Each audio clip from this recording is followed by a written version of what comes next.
What would you do this summer? Yeah, for the most part, I just stayed in Eugene. I went back home, actually here in California for like a week, but for the most part, I've just been in Eugene, working out, doing rehab, working on my game pretty much, been relaxing for the most part. How do you think the team grew this summer? What was that? How did the team grow this summer? I think for our team as a whole, we were able to really identify the players that are trying to step up and be leaders for their position, and really the players that we know that are going to be accountable and who we're going to be depending on this year. Who do you see those players that are stepping up as? I really think that as a team, our team's been able, compared to last year, we just have a lot of players that are mature, especially for being so young. We have a lot of guys that are ready to make a big impact this year. I can really say, I mean, our linebackers as a whole, all of them seem like they're leaders in some aspect, and they all have been contributing really for the most part. There's a lot of hype behind you now. I think people are starting to know who you are, even on a national level. How have you handled that transition from being a freshman who played a ton as a true freshman and now heading into your junior year as a guy who's going to be a preseason All-American, and people are talking about going in the first round of the draft? I think I've handled it great so far. I really just don't look at stuff like that until the time actually comes. I've just been trying to work on my game and how I'm going to be better and how I can be better in everything that I've done last year, because, I mean, there's never a time that you can't improve, and if you're not trying to improve, you're just going to get passed up. Have you thought about what you're going to do after this year?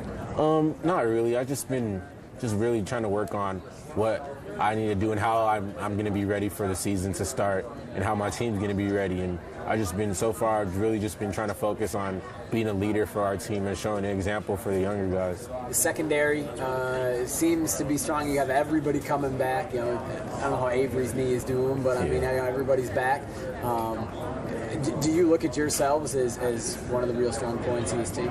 Definitely. I mean, just the other day we were doing 7-on-7, and we had all 4 of the starters in from last year, and it just felt so natural now. Pretty much we've been with the same guys for a couple years now, and we're just able to understand exactly what each person's doing without even communicating. Sometimes you can feel what your other teammates are doing, especially in our backfield, and we just have a great bond together. So I think we're going to be able to really be a strong point for this team. You guys were working out with the freshmen this summer. Who stood out of the freshmen? I mean, of course, we have Reggie Daniels. He's been doing a great job ever since last year. I mean, he's going to be a redshirt freshman this year, but he's definitely ready to step up into a much bigger role. Offense, I can say, I mean, Chance Allen, he's been doing great too.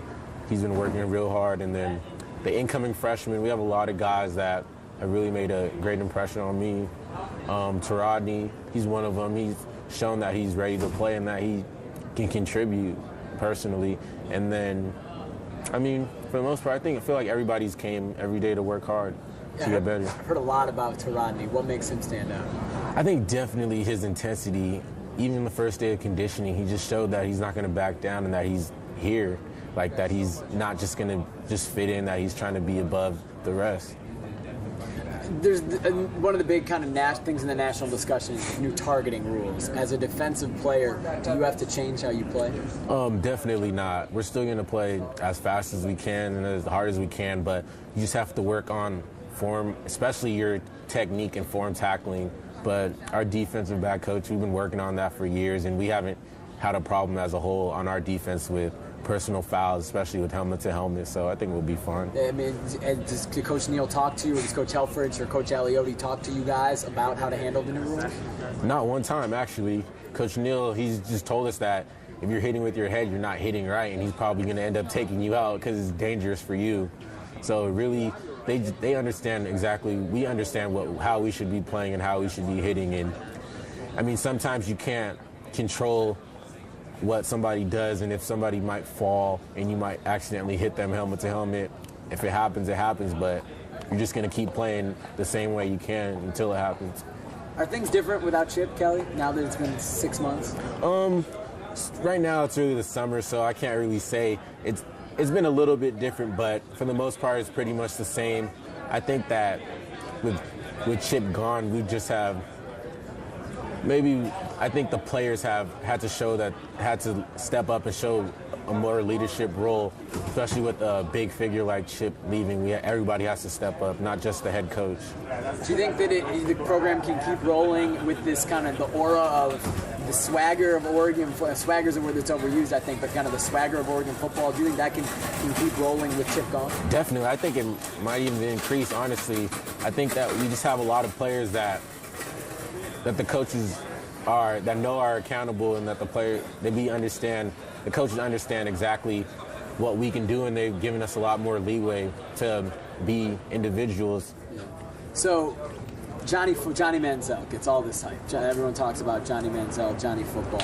Meanwhile, you've got a freshman guy who was a freshman quarterback last year, same year, similar stats in Marcus Mariota for you guys.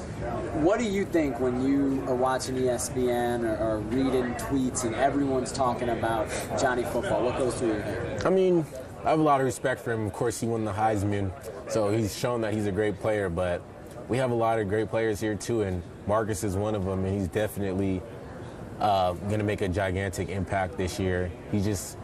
I think the thing that separates him from everyone else is just his IQ and how he strives for perfection in everything, really.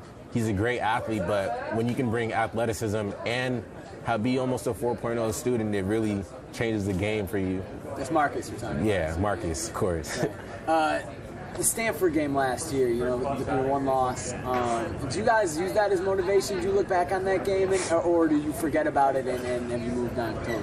Well, I'm sure when we played them, everyone's still thinking about it after it happened, but the years went on, the year has passed, and we're just really thinking about how we're going to improve and how we're going to play against each team. I mean, Stanford, of course, is going to be a big game this year, but I really think we've just moved on past that, and they played a great game that year, and we're just looking forward to playing them again and redeeming ourselves this year. Have you been in the new facilities yet? Not yet, but in the next week, I think we're supposed to, all the players are supposed to go in. Are you excited for that? Yeah, definitely. Go take a hot tub, go hop in the hot tub. Yeah, for sure. Cold tub too.